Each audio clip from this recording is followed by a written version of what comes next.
Hello, this is Running Robert, and today we're going to be talking about the Palatin Technologies PTN Phase 3 Results Summary. Today is the 29th of February 2024, and on the 28th, we got the results. They were mixed, unfortunately, probably the best way to say it. But in this summary, we're going to go over all those results. We're going to look at what Palatin's path forward could be, and just kind of just go over a general part of the company.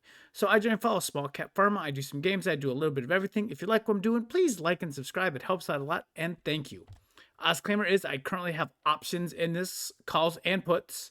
I'm an amateur investor, and any advice given should be followed up by your own due diligence, and any information given is valid for today, the 29th of February, and the slideshow will not be updated. But if we get new news, new slideshow. So what happened? They passed. Well, they didn't. So after adjusting the intent to treat analysis for age and gender, they did not pass the overall thing.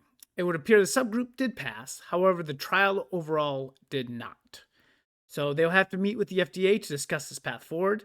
And this really bypasses what should have been an easy option, in which they just started a second phase 2 trial after completing the first. So yeah, they definitely tried to fluff up the PR a little bit. So now there's some good parts and some bad parts. We're going to look at all those. So what went wrong? So one of the main issues I saw was the DE effect. So this is how much dry eye affects you. This is a score of 0 to 100. And the Palatin limit was 25. And this is per the conference call. However, it stated in the call that most patients were around their 30s. So not below Palatin's limit, but the limit used by other companies per the conference call was 70.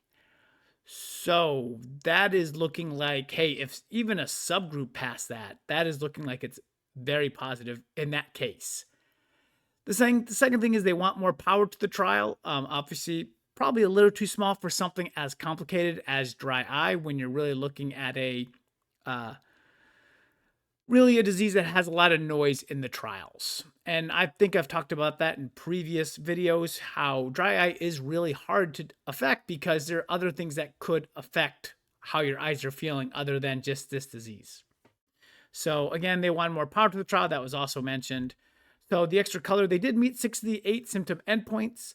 There was a response. It just wasn't clinically significant. So what are they going to do for the next day? They talked about increasing the score required to get into the study, which again would make it more severe patients only, which would be positive. They wanted to include more patients. Obviously, the power of the trial is going to be better for that.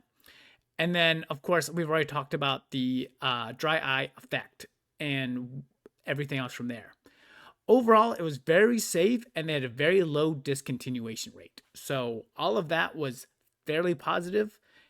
Looking from now, the outside in, without being able to get a hold of all the data, it looks like this trial should have probably passed, but management did not do it correctly. Now, they had FDA assistance with this, but again, some stuff, like if they're using a scale of, if the scale normally is 70 for dry effect and they're going to 25, like that is just dumb.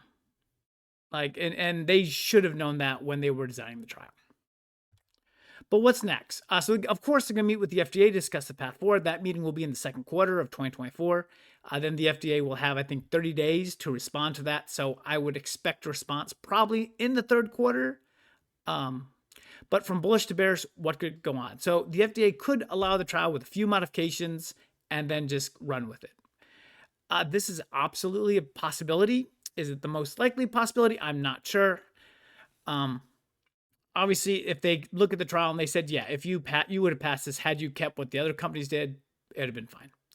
The FDA allows a trial, which is good, but with significant changes to trial design. So they want more information out of it. They want more endpoints, stuff like that. We'll see kind of where that goes.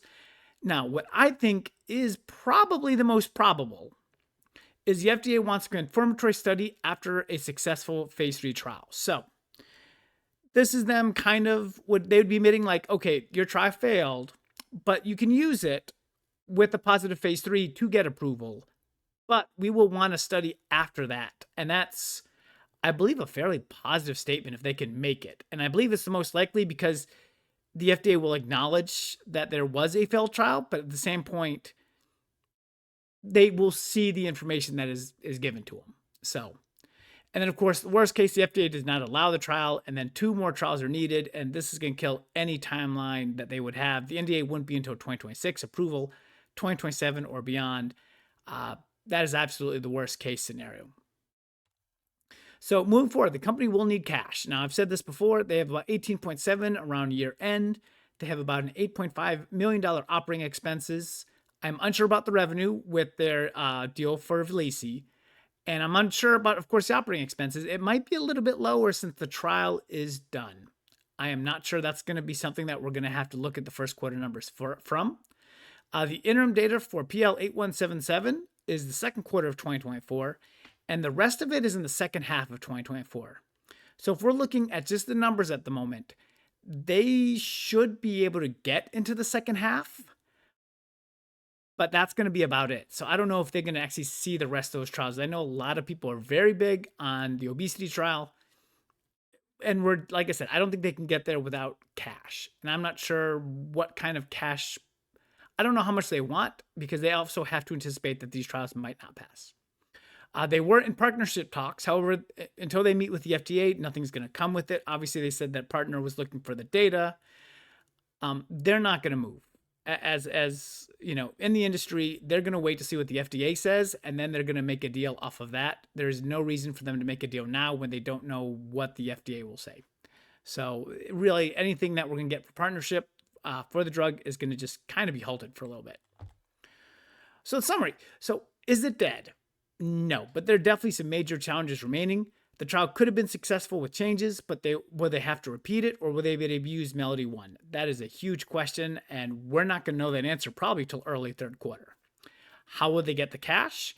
And will PL8177 or a partner be able to help? So the secondary thought is that they will wait for their UC data to come out in the second quarter before doing some kind of cash raise. It's mighty risky. It could be possible, or they will do a cash raise fairly soon. Looking at the stock is still holding like a 2 to 250, and just try to really just get as much out of it as possible. So a lot of questions remain about the company, its path forward, and it will most likely remain unclear until somewhere in the second quarter, third quarter of 2023. And like I said, that is going to be based on data and their discussion with the FDA. So looking out past that, I'm not really going to do it, because you have to get the money and the finances to get to that part.